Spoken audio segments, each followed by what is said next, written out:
살다 보면 왜 이렇게 내 삶에 시험이 끊이지 않을까 하는 생각을 하게 됩니다. 경제적인 어려움이 반복되거나 건강이 약해져 병원을 자주 찾아야 할 때가 있습니다. 때로는 가족과의 관계가 얽히고 설켜 답답해질 때도 있습니다.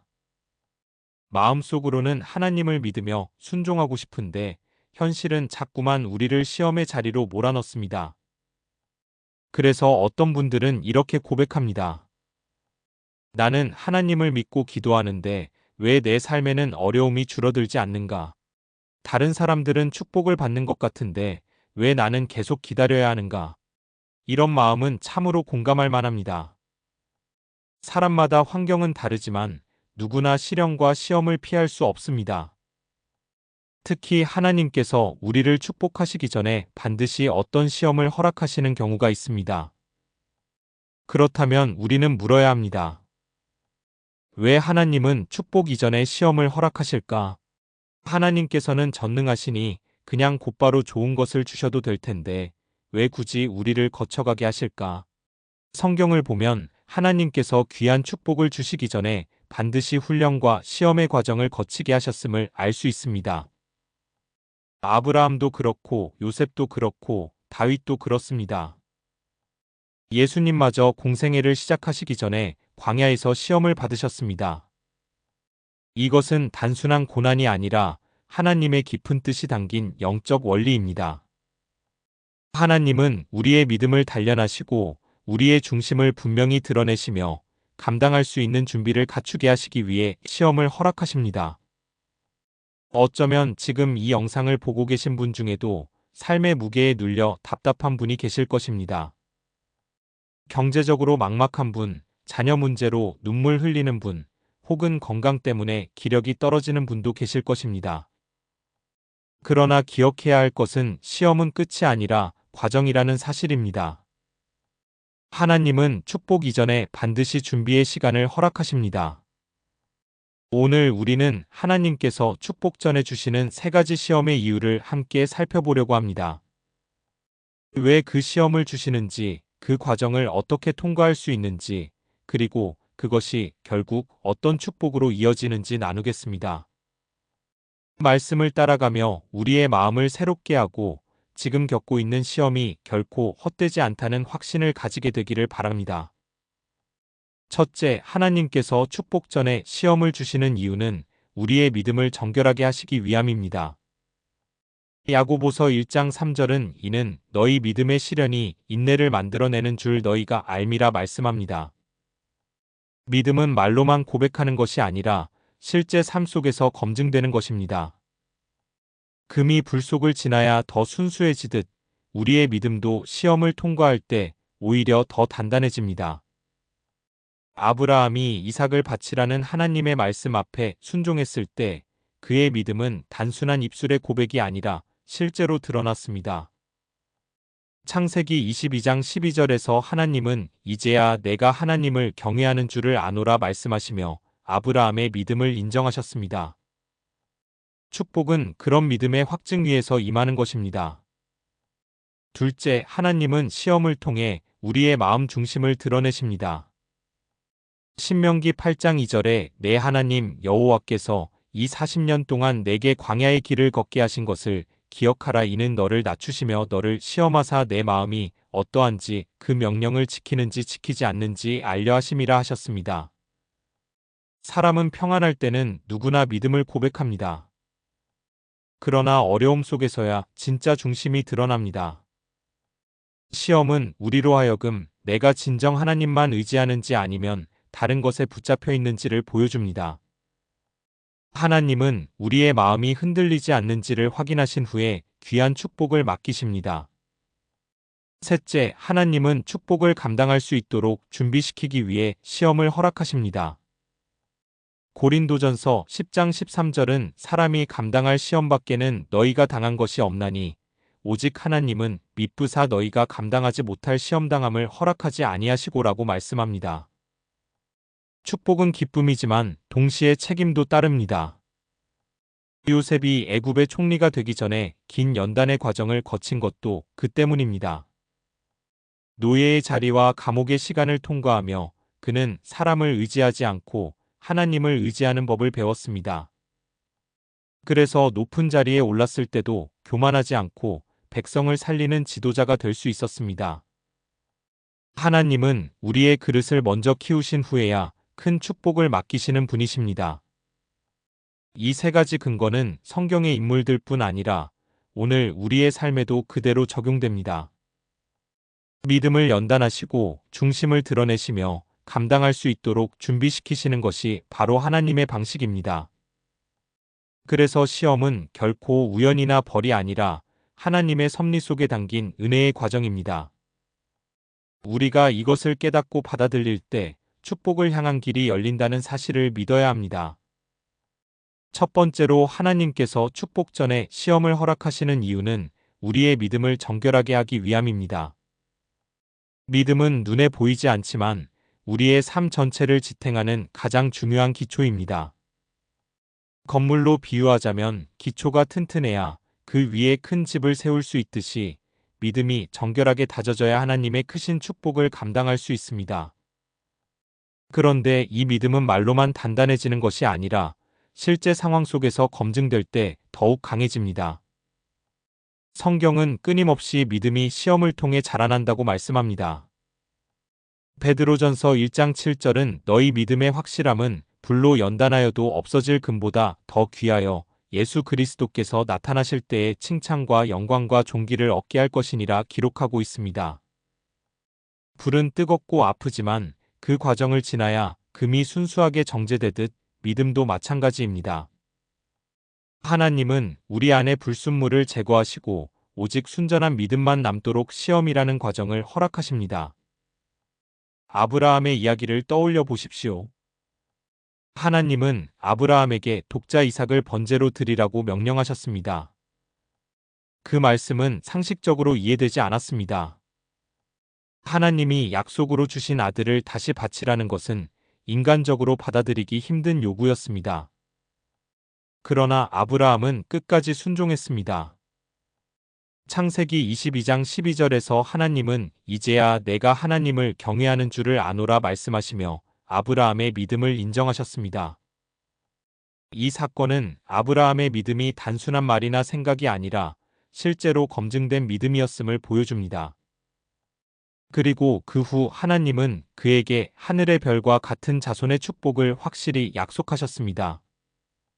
믿음의 시험을 통과한 자가 축복을 얻는 것입니다. 우리 삶에서도 믿음이 검증되는 과정이 필요합니다. 예를 들어 50대 직장인 박 집사님은 수년 동안 같은 회사에서 성실히 근무했지만 어느 날 갑자기 구조조정으로 해고를 당했습니다.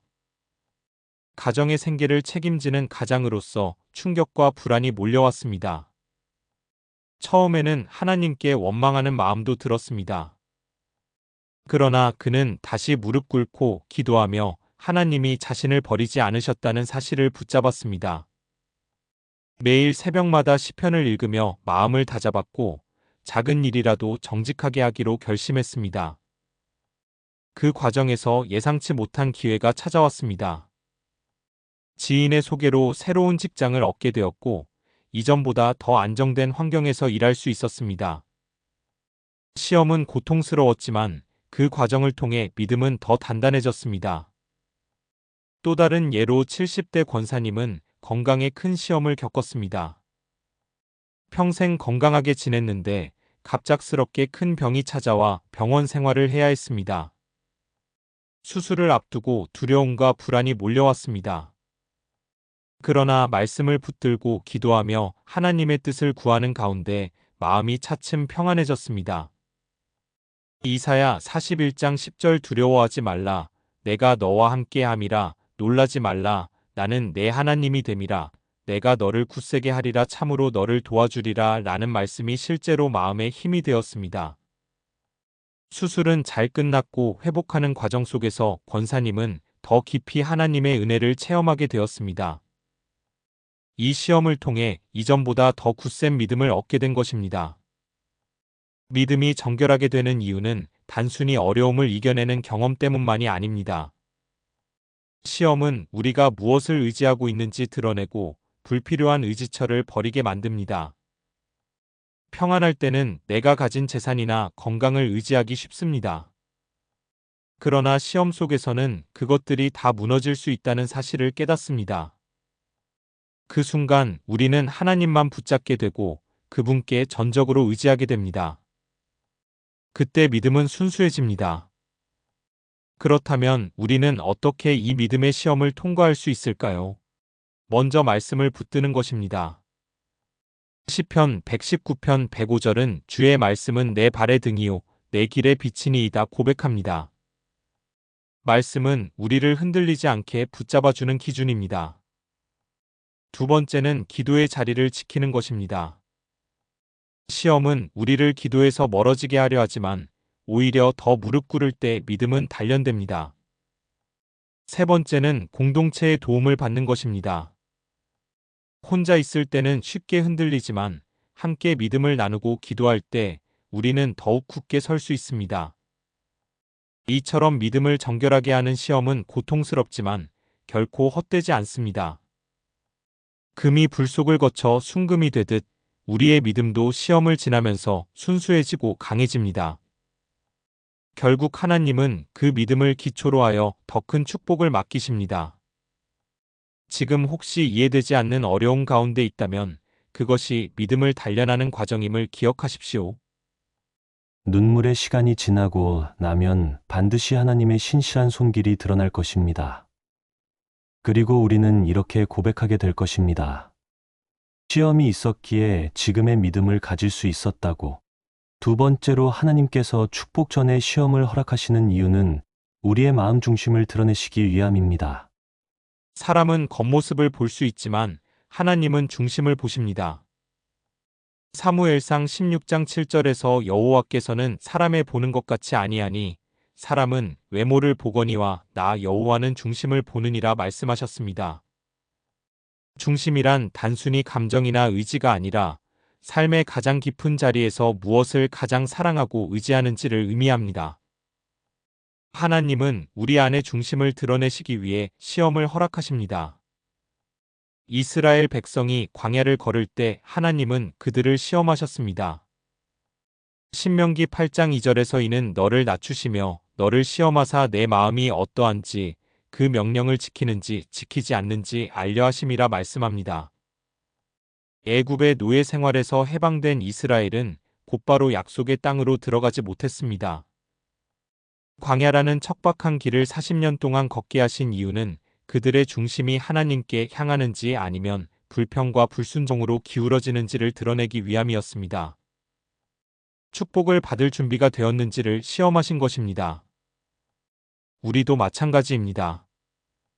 평안할 때는 누구나 하나님을 찬양하고 고백할 수 있습니다. 그러나 경제적 위기, 인간관계의 갈등, 건강 문제와 같은 시험 속에서야 진짜 중심이 드러납니다. 나는 여전히 하나님을 붙잡고 있는가? 아니면 불평하며 세상적인 방법에 의지하는가? 이 질문 앞에서 우리의 믿음의 본질이 드러나는 것입니다. 실제 삶의 사례를 살펴보겠습니다. 30대 청년 이 형제는 오랫동안 취업 준비를 했습니다. 수십 번의 면접에서 번번이 탈락할 때마다 마음이 지쳐갔습니다. 처음에는 하나님께 기도하며 인내했지만 시간이 길어지자 불평이 나오기 시작했습니다. 그러나 어느 날 말씀 묵상 중에 마태복음 6장 33절 그런즉 너희는 먼저 그의 나라와 그의 의를 구하라 그리하면 이 모든 것을 너희에게 더하시리라 하는 구절이 마음에 깊이 다가왔습니다. 그는 중심을 다시 하나님께로 돌렸습니다. 그는 중심을 다시 하나님께로 돌렸습니다. 기도의 방향을 취업의 성공보다 하나님의 뜻을 구하는 데 두었습니다. 놀랍게도 몇 달 후 예상치 못한 회사에서 좋은 제안을 받아 새로운 길이 열렸습니다. 시험은 그의 마음 중심을 드러내고 다시 바로잡는 기회가 되었던 것입니다. 또 한 예로 60대 장로님의 이야기를 들을 수 있습니다. 사업을 운영하던 그는 갑작스러운 경제 불황으로 큰 위기를 맞았습니다. 수십 년간 일군 사업이 무너질 위기 앞에서 그는 크게 흔들렸습니다. 그러나 기도하는 가운데 욥기 23장 10절 그러나 내가 가는 길을 그가 아시나니 그가 나를 단련하신 후에는 내가 정금같이 나오리라 하는 말씀이 떠올랐습니다. 그 말씀을 붙잡고 다시 하나님께 무릎 꿇었을 때 그는 자신의 사업이 아니라 하나님 나라를 위해 존재한다는 사실을 깨달았습니다. 결국 위기를 지나면서 사업은 작게 줄었지만 오히려 가정은 더 화목해졌고 신앙은 더 깊어졌습니다. 하나님은 그의 중심을 드러내시고 다듬으신 것입니다. 마음 중심을 드러내는 시험은 우리로 하여금 신앙을 점검하게 만듭니다. 입술로는 하나님을 고백하면서 실제로는 다른 것을 붙잡고 있지는 않은지, 하나님보다 돈이나 명예, 사람의 인정을 더 의지하고 있지는 않은지 돌아보게 합니다. 시험이 없다면 이런 중심은 잘 드러나지 않습니다. 그러나 시험이 닥칠 때 우리는 내가 어디에 서 있는지를 보게 됩니다. 하나님은 이 과정을 통해 우리의 마음을 깨끗하게 하시고 다시 하나님께 집중하게 하십니다. 그렇다면 우리는 어떻게 이 시험 속에서 올바른 중심을 드러낼 수 있을까요?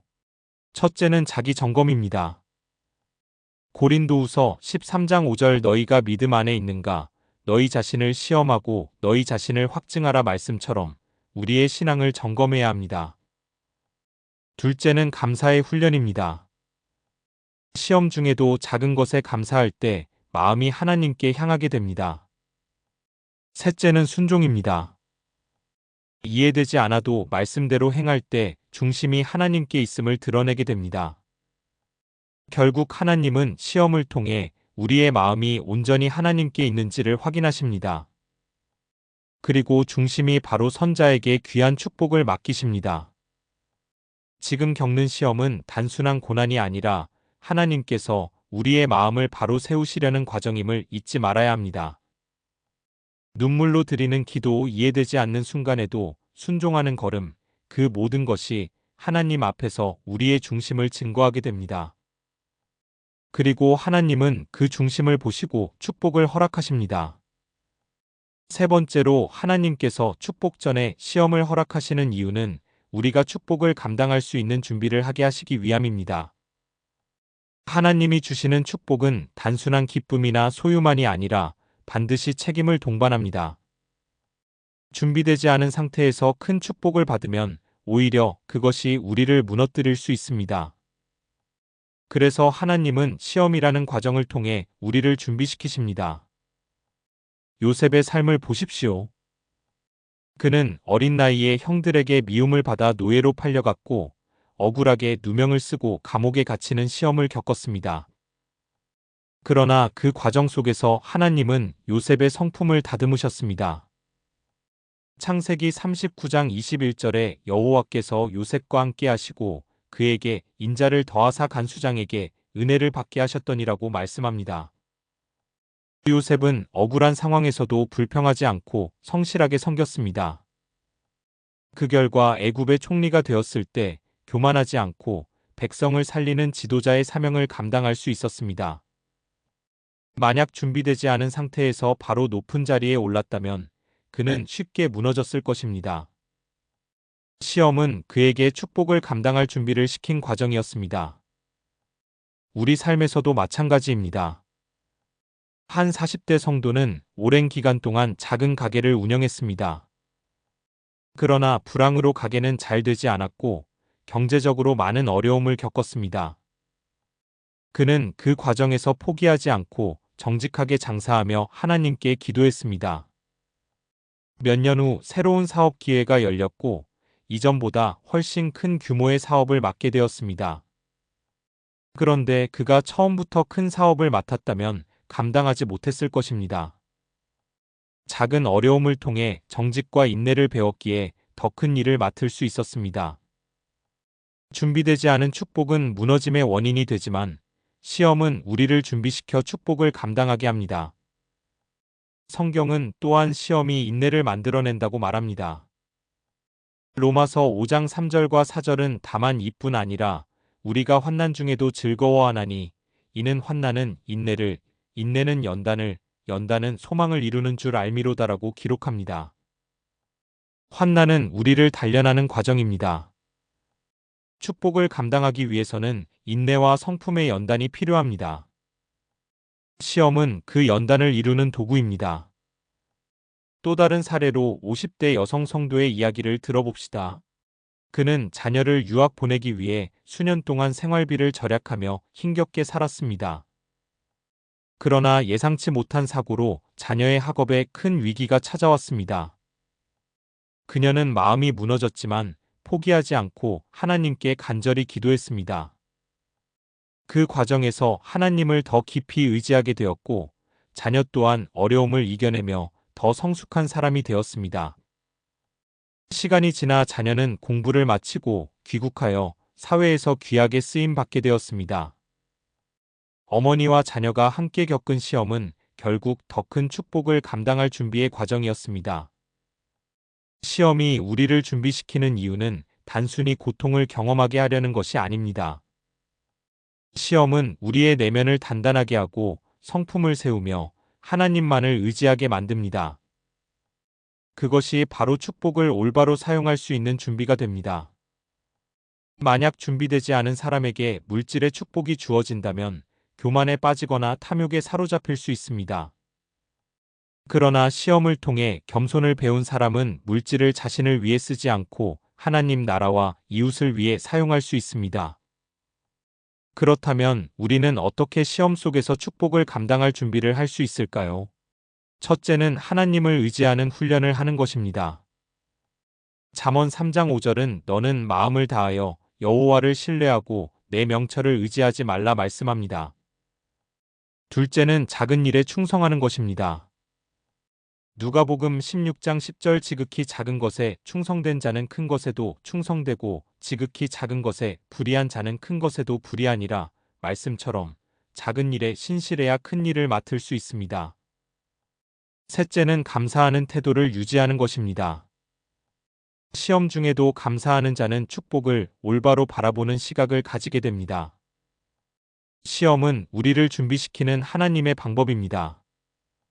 지금 당장은 힘들고 이해되지 않을 수 있습니다. 그러나 지나고 나면 그 모든 과정이 축복을 감당하기 위한 준비였음을 깨닫게 됩니다. 하나님은 결코 우리를 무너뜨리려 하지 않으십니다. 오히려 우리를 세워 더 큰 축복을 맡기시기 위해 시험을 허락하십니다.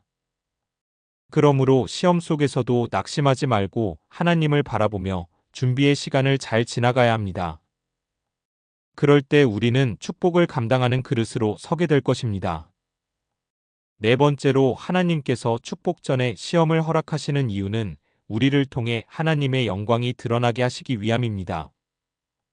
우리가 시험을 겪고 그것을 믿음으로 통과할 때 사람들은 우리의 힘이 아니라 하나님이 우리와 함께 하신다는 사실을 보게 됩니다. 결국 시험은 나 개인의 성숙만이 아니라 하나님의 영광을 나타내는 통로가 됩니다. 성경에서 대표적인 예는 다니엘과 그의 세 친구입니다. 바벨론의 포로로 잡혀간 그들은 우상의 음식을 거절하며 믿음을 지켰습니다. 다니엘서 3장 17절과 18절에서 사드락과 메삭과 아벳느고는 이렇게 고백합니다. 만일 그리 아니하실지라도 왕이여 우리가 왕의 신들을 섬기지도 아니하고 왕이 세우신 금 신상에게 절하지도 아니하겠나이다. 그들의 중심은 끝까지 하나님께 향해 있었습니다. 결국 그들은 풀무불에 던져졌지만 하나님이 직접 그들과 함께 하셨습니다. 이 사건으로 느부갓네살 왕과 모든 사람들이 하나님의 위대하심을 보게 되었습니다. 시험은 그들의 믿음을 증거했고 하나님의 영광을 드러낸 사건이 되었습니다. 요한복음 9장에도 눈먼 사람이 나옵니다. 제자들은 그가 태어날 때부터 맹인된 것이 누구의 죄 때문이냐고 물었습니다. 그러나 예수님은 이렇게 말씀하셨습니다. 요한복음 9장 3절 이 사람이나 그 부모의 죄로 인한 것이 아니라 그에게서 하나님이 하시는 일을 나타내고자 하심이라. 이 말씀은 시험과 고난이 때로는 하나님의 영광을 드러내는 무대가 될 수 있음을 보여줍니다. 맹인이 치유되었을 때 많은 사람들이 하나님의 능력을 보게 되었습니다. 우리의 삶에서도 시험은 단순히 개인적인 어려움이 아니라 하나님의 영광을 드러내는 기회가 될 수 있습니다. 예를 들어 50대 여성 성도는 남편의 갑작스러운 사고로 가정이 큰 어려움에 처했습니다. 경제적으로도 정서적으로도 무너질 수밖에 없는 상황이었습니다. 그러나 그녀는 매일 말씀과 기도로 버텼습니다. 주변 사람들은 그녀의 믿음을 보고 놀랐습니다. 어떻게 그런 상황에서도 흔들리지 않고 하나님을 붙잡을 수 있는가? 시간이 지나 남편은 회복되었고 그 가정을 통해 이웃들도 하나님께 관심을 가지게 되었습니다. 시험은 고통이었지만 그 과정을 통해 하나님의 영광이 드러난 것입니다. 또 다른 사례는 20대 청년의 이야기입니다. 그는 신앙을 지키기 위해 대학에서 친구들의 조롱을 견뎌야 했습니다. 신앙 때문에 인기가 줄고 인간관계가 끊어지기도 했습니다. 그러나 그는 포기하지 않고 성실하게 공부하고 믿음을 지켰습니다. 몇 년 후 그는 동료들에게 존경받는 위치에 섰고 신앙을 끝까지 지킨 그의 모습은 오히려 주변에 큰 영향을 주었습니다. 시험을 끝까지 감당한 그의 삶은 하나님이 살아계심을 증거하는 통로가 되었습니다. 시험이 영광의 기회가 되는 이유는 우리가 연약할 때 하나님의 능력이 더욱 드러나기 때문입니다. 고린도후서 12장 9절에서 주님은 내 은혜가 내게 족하도다 이는 내 능력이 약한 데서 온전하여짐이라 말씀하셨습니다. 우리가 시험 속에서 부족함을 느끼고 하나님을 붙잡을 때 하나님의 능력이 우리를 통해 드러납니다. 그래서 시험은 결국 하나님께 영광을 돌리는 사건이 됩니다. 그렇다면 우리는 어떻게 시험 속에서 하나님의 영광을 드러낼 수 있을까요? 첫째는 끝까지 믿음을 지키는 것입니다. 다니엘의 세 친구처럼 상황이 아무리 어려워도 믿음을 포기하지 않을 때 하나님의 영광이 나타납니다. 둘째는 삶으로 증거하는 것입니다. 말로만 하나님을 전하는 것이 아니라 시험 속에서도 정직과 사랑을 실천할 때 사람들은 하나님을 보게 됩니다. 셋째는 감사와 찬양을 잃지 않는 것입니다. 사도행전 16장에서 바울과 실라가 감옥에 갇혔을 때 밤중에 하나님께 찬송할 때 옥문이 열리고 사람들은 하나님의 능력을 보게 되었습니다. 시험 속에서도 감사와 찬양을 드릴 때 하나님의 영광이 드러납니다. 시험은 우리가 원하지 않는 자리이지만 그 자리에서 하나님은 자신의 영광을 나타내십니다. 그러므로 지금 겪는 고난이 단순히 나의 아픔이 아니라 하나님의 영광을 드러낼 수 있는 무대임을 기억해야 합니다.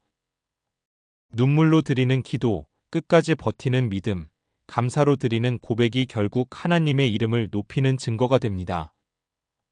하나님은 그런 삶을 통해 많은 사람들에게 자신을 드러내시고 그 후에 우리에게 놀라운 축복을 더해 주십니다. 시험을 통과한 후 우리의 삶에는 분명한 변화와 열매가 맺히게 됩니다. 먼저 내면의 변화가 찾아옵니다. 시험을 겪기 전에는 작은 일에도 쉽게 흔들리고 불안했지만 하나님의 손길을 경험한 후에는 마음이 단단해집니다. 이전에는 이해되지 않았던 어려움도 이제는 하나님이 허락하신 훈련임을 깨닫게 되고 그로 인해 평안이 자리 잡습니다. 흔들리던 마음이 이제는 말씀 위에 굳게 서게 되는 것입니다. 관계의 영역에서도 변화가 일어납니다.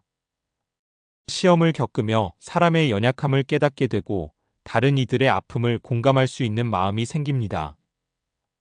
고난을 통과한 사람은 타인의 눈물을 이해하게 되고 위로할 수 있는 능력을 갖게 됩니다. 이는 단순한 동정이 아니라 실제 경험에서 우러나온 진실한 공감입니다. 그로 인해 가정 안에서, 공동체 안에서 관계가 더욱 깊어지고 서로를 세우는 사랑이 자라납니다. 삶의 영역에서도 시험은 분명한 효과를 남깁니다. 어려움을 통과한 사람은 책임과 축복을 감당할 수 있는 그릇이 됩니다. 물질이 주어져도 교만하지 않고 권세가 주어져도 남을 억압하지 않으며 오히려 그것을 하나님 나라와 이웃을 위해 사용합니다. 요셉처럼 고난을 거쳐 총리가 된 사람은 백성을 살리는 지도자가 되듯이 우리도 시험을 통해 축복을 바르게 사용할 수 있게 됩니다. 결국 시험은 우리를 무너뜨리려는 것이 아니라 변화시키려는 하나님의 도구입니다. 내면을 단단하게 하고 관계를 깊게 하며 삶을 하나님께 쓰임받는 방향으로 이끄는 것입니다.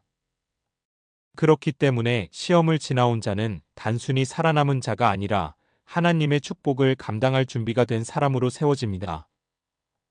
이것이 바로 시험을 통과한 후 주어지는 놀라운 변화와 효과입니다. 시험을 통과하며 축복을 기다리는 우리의 삶에는 분명한 원칙이 필요합니다. 첫째는 시간의 원칙입니다. 시험은 하루아침에 끝나지 않습니다. 하나님은 우리가 감당할 만큼의 시간을 허락하시고 그 안에서 천천히 성장하게 하십니다.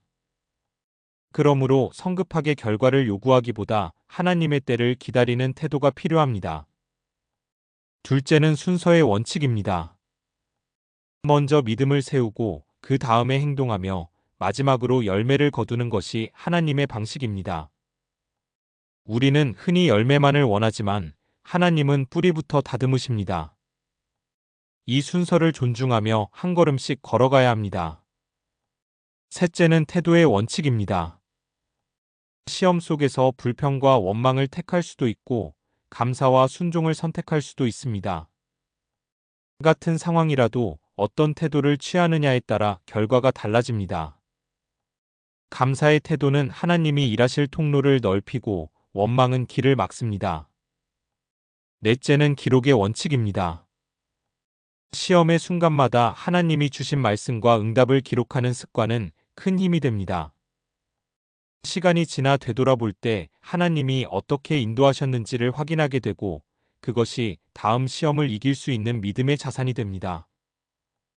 이 네 가지 원칙은 단순한 지침이 아니라 실제 삶에서 반드시 지켜야 할 규칙입니다. 시간을 기다리며 순서를 존중하고 태도를 바르게 하고 기록으로 남길 때 우리는 시험을 헛되이 보내지 않고 축복으로 연결되는 길을 걷게 됩니다. 우리는 모두 축복을 사모합니다. 그러나 하나님께서는 그 축복을 아무 준비 없이 주시지 않으십니다. 믿음을 정결하게 하시고 마음 중심을 드러내시며 축복을 감당할 수 있도록 준비시키시고 결국 우리의 삶을 통해 하나님의 영광이 드러나게 하십니다. 그래서 시험은 고통이 아니라 축복을 향한 과정임을 잊지 말아야 합니다. 지금 혹시 이해되지 않는 시험을 겪고 계신 분이 계십니까? 그 순간이 너무 길고 무겁게 느껴져 포기하고 싶은 분도 있을 것입니다. 그러나 기억하십시오. 하나님은 결코 당신을 버리지 않으십니다. 시험을 허락하신 분이 바로 하나님이시며 그분은 끝까지 책임지시는 신실한 분이십니다. 오늘 우리의 눈에는 시험이 커 보이지만 하나님의 시선에서는 그것이 당신을 세우는 도구일 뿐입니다.